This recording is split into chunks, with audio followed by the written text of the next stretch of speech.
그 다음이 바로 첨가제였죠. 우리 아까 보셨겠지만 용량으로 따지면 첨가제도 5%밖에 되지 않지만 이게 원가 비중을 하면 30%입니다. 이게 뭐 화학 제품인데 지금 쉽게 말하면 이 첨가제 같은 경우도 막 종류가 20가지인가 있거든요.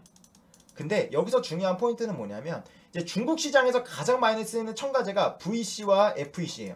여기 보시면 VC가 42% 쓰이고 있고 FEC가 22% 쓰이잖아요. 그죠? 그러니까 두 개가 합쳐서 64%. 그리고 나머지 한 20가지가 기타 첨가제에 들어갑니다. 그러니까 첨가제에서는 결국 VC와 FEC를 생산할 수 있는 능력을 보유한 기업이 가장 좋겠죠. 그죠? 우리가 그런 부분을 기본적으로 깔고 가시면 돼요. 근데 또 중요한 게 뭐냐면 저번 영상 양극재 영상 보셨죠? 제가 왜 배터리 종목은 좋지만 2차전지 소재주들이 과거의 고점을 뚫기는 좀 힘들어 보인다라고 말한 이유가 뭐였죠? 기존에 우리나라 배터리 3사가 하는 것은 MCM이나 NCA 그리고 하이니켈 NCMA였는데 지금 이 부분에서 중국에서 하는 LFP 이 철, 인사나 뭐 철로 한 그런 부분이 원래는 그 키로수가 100kg에서 300kg밖에 되지 않는데 이게 기술력이 한 단계 업그레이드 되면서 이게 400kg가 넘었어요. 그래서 NCM과 NCA와 거의 주행거리가 비슷해졌습니다. 그런데 가격은 30%가 싸죠. 근데 이 LFP 배터리 같은 경우는 중국에서 거의 95%를 생산합니다. 중국이 거의 독점이라고 보시면 돼요. 근데 중요한 건 뭐냐면 LFP 배터리가 저번 영상 보시면 일단 폭발적으로 성장하고 앞으로도 크게 성장할 걸 보고 있잖아요. 그죠? 기존에 우리 배터리 3사가 만든 NCM이나 NCA와 이제 경쟁 구도가 되는 건데 그런 부분에서 지금 이 VC 첨가제 같은 경우가 LFP에서는요. 우리나라가 생산하는 NCM보다 2배 많이 씁니다. 2배나 많이 써요. 그러면 첨가제 안에서도 VC나 FEC를 생산하는 기업은 굉장히 좋겠죠. 왜? 제 전 영상 보시면 알겠지만 LFP가 앞으로 트렌드가 될 거라고 봤잖아요. 그래서 2차전지 소재주들이 과거에는 LFP가 없었기 때문에 전혀 문제가 안 돼서 기대감이 100이었다면 갑자기 LFP가 기술력이 좋아지면서 국내 아이오닉이나 뭐 EBU가 주행거리가 400km대 비슷해지다 보니까 과거에는 기대감이 100이었다면 이게 50% 꺾였다. 그래서 이 50을 나머지 메꾸는 거 결국 NCM의 하이니켈 부분이었는데 지금 냉정하게 그거는 배터리 부분과 소재 주 부분이고 전액 부분은 오히려 LFP가 나온 게 기회가 된 겁니다. 정확히 말하면 전액 안에서도 첨가제 기업들은 훨씬 더 업황이 더 좋아진 거예요. 그래서 우리는 첨가제 부분을 본다면 VC와 FEC를 생산할 수 있는 기업을 봐야 된다. 근데 여기 보시면 알겠지만요. 이 전해질 첨가제를 양산하는 업체는 일본의 뭐 미쓰비시 케미칼과 중국 첨가제 전문 기업들, 글로벌 화학회사 등 소수 업체밖에 있지 않아요. 근데 이 안에서 과연 국내 업체 중에 생산하는 기업이 있다? 그럼 주목해야겠죠. 어떤 기업인지 한번 봅시다. 첫 번째는 바로 덕산테코피아예요.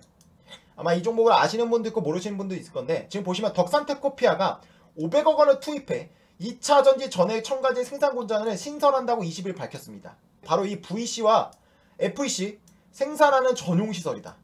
그러니까 지금 덕산테코피아는 정확하게 트렌드에 부합하는 첨가제를 지금 증설한다는 겁니다. 그래서 회사는 지난해 남공주 일반 산업단지에 확보한 2만 평 규모의 부지 중 1만 평을 이번 첨가제 전용 부지로 활용할 계획이다.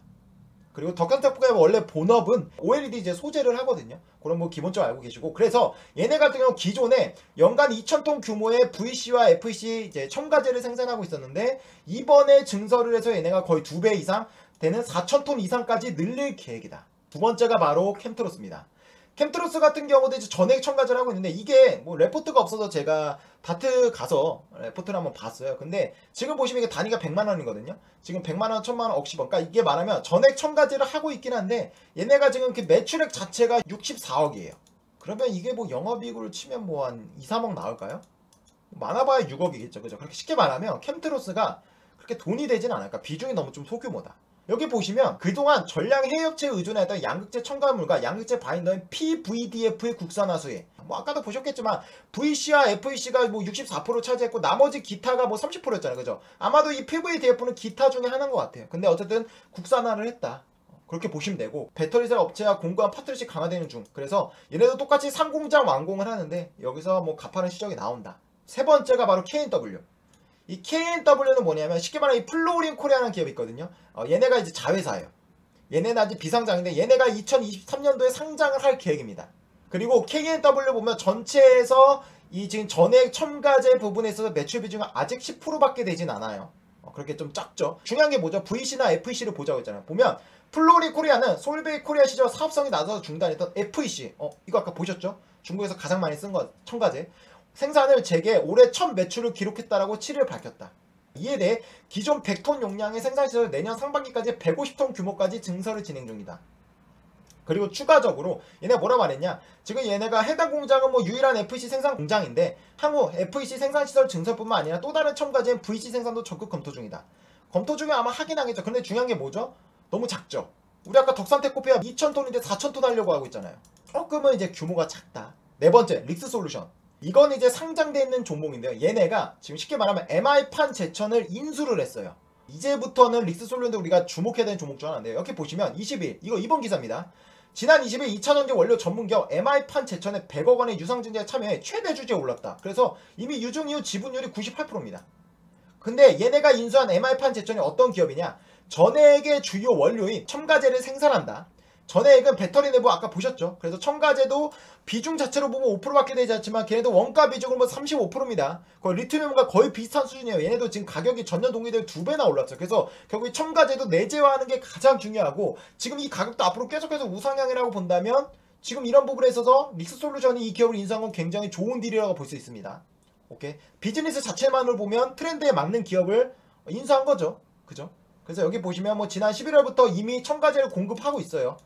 그리고 내년도 본격적인 매출 확대가 예상된다라고 말합니다. 오케이, 지금 4가지 종목 말씀드렸습니다. 자, 그럼 봅시다. 덕산테코피아 같은 경우는 시가총액이 5,710억이고 퍼가 26배입니다. 그리고 캠트로스 같은 경우 아까 적자였죠.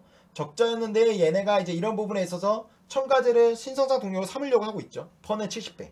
KNW는 1,565억, 퍼는 14배. 릭스솔루션 같은 경우는 지금 시가총액 1,413억, 이번에 인수했고 얘는 적자입니다. 여러분, 여기서 우리가 첨가제 부분에 있어서 가장 대장주라고 꼽을 수 있는 종목은 어떤 건가요? 결국 여기서 우리가 전해액 중에서도 첨가제 부분의 대장은 제가 볼 때 덕산테코피아입니다. 지금 보면 지금 차트가 확실히 좀 위치가 다르죠. 그죠?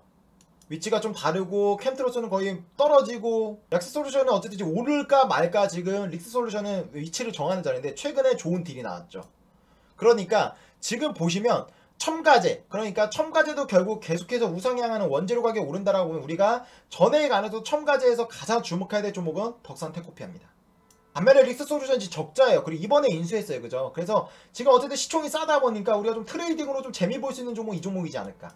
저번에 휴센텍도 딱 이 정도 가격인데 좀 움직임 줘서 수익 보셔서 뭐 감사하다 글을 쓰신 분들이 있거든요. 반면에 지금 캠트로스 이거 볼 필요 있을까요? 이건 볼 필요 없죠. 너무 비싸잖아요. 그죠? 뭐 어떻게 될지는 모르지만. 반면에 이제 KNW는 보면 뭐 요거는 이제 플로우링 코리아가 내년도에 상장을 하면 또 뭐 부각받을 수는 있겠지만 크게 뭐 저는 메리트는 없다라고 봅니다. 차라리 여기 14배 하지만 그럼에도 불구하고 26배인 덕산테코피아가 저는 훨씬 더 메리트라고 보여요. 그래서 여러분들이 첨가제 종목에서는 덕산테코피아가 우리가 가장 눈여겨봐야 된다. 오케이? 이해되시죠? 자, 그럼 넘어갑시다. 그러면 이제는 전해진 통째를 보자고요.